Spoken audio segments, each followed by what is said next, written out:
Reine des cieux, Mère universelle, avocate des hommes. Le 22 août honore celle que le Christ a couronnée pour régner avec lui, la Vierge Marie. La fête de Marie-Reine fut instituée en 1954 par le pape Pie XII à la suite de l'encyclique Ad Caeli Reginam, à la Reine du ciel.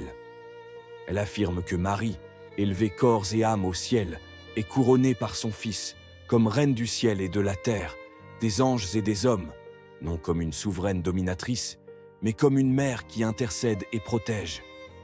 Depuis 1969, cette fête est célébrée le 22 août, 8 jours après l'Assomption, pour souligner que la gloire de Marie est un fruit direct de son élévation au ciel. Son règne est celui de l'amour, de la douceur, de la miséricorde et de la paix. De nombreux miracles sont attribués à Marie-Reine. Relevons-en ici deux, ainsi que leur signification pour le monde d'aujourd'hui. Premier miracle, la victoire de Lépante. En 1571, une grande menace islamique plane sur l'Europe. La flotte ottomane avance puissamment sur la Méditerranée. Le pape Saint Pie V, lucide et inquiet, appelle les royaumes chrétiens à former une sainte alliance navale. Mais la supériorité turque paraît écrasante. Conscient que la victoire militaire semble impossible, le pape convoque l'arme spirituelle. Il demande à tous les fidèles d'Europe de prier le rosaire, invoquant Marie comme reine des victoires. Des milliers de communautés entrent en intercession. Le 7 octobre 1571, lors de la bataille de Lépante, alors que les forces chrétiennes sont inférieures en nombre et en armement, un changement soudain de vent permet à la flotte chrétienne d'encercler et vaincre l'armée ottomane.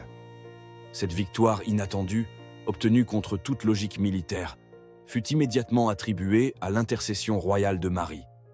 Le pape Pie V fit inscrire officiellement dans les litanies l'invocation « Reine du très saint rosaire, priez pour nous » et proclama Marie reine des victoires. Ce miracle nous montre que Marie reine est puissante dans les combats collectifs, même géopolitiques ou spirituels. Elle peut renverser des situations désespérées quand le peuple de Dieu s'unit dans la prière.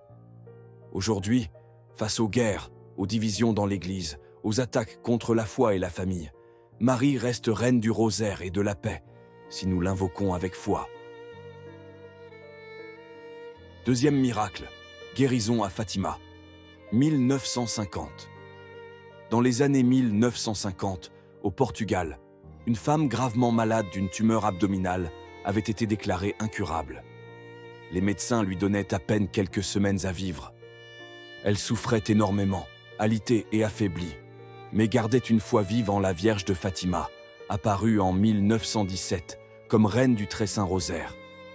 Elle demanda qu'on apporte à son chevet la couronne en argent, posée habituellement sur la statue de la Vierge.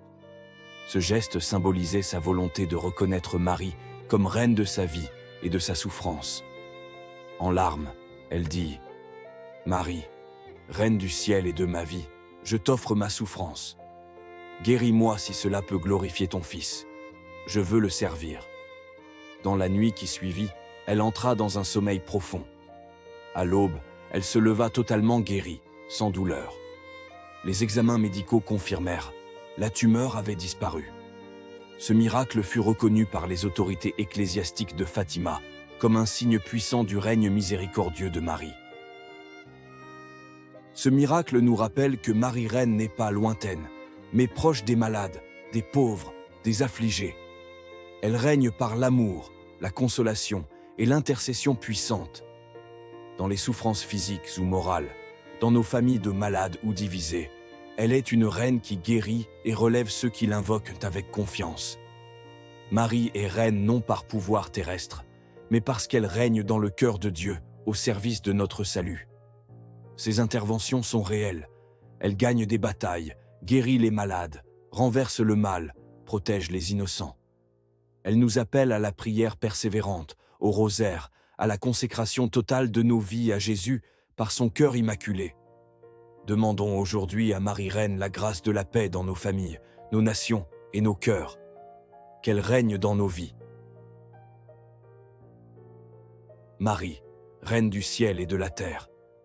Toi qui règnes non pour dominer, mais pour aimer et servir, sois la lumière de mon chemin, la force de mon combat et la paix de mon cœur.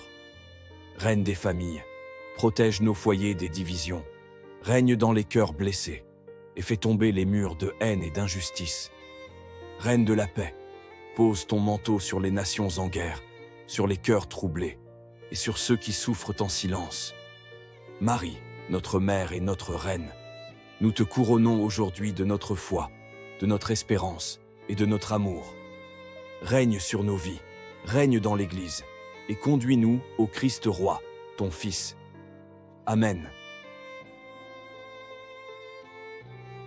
Prie avec nous pour qu'elle règne dans ta vie, ta famille et ton cœur. Aujourd'hui, prends le temps de dire ton rosaire avec foi et amour pour honorer la Vierge Marie. Abonne-toi à la série Un jour, un saint, une grâce pour une vidéo inspirante chaque jour sur la vie et l'histoire d'un saint.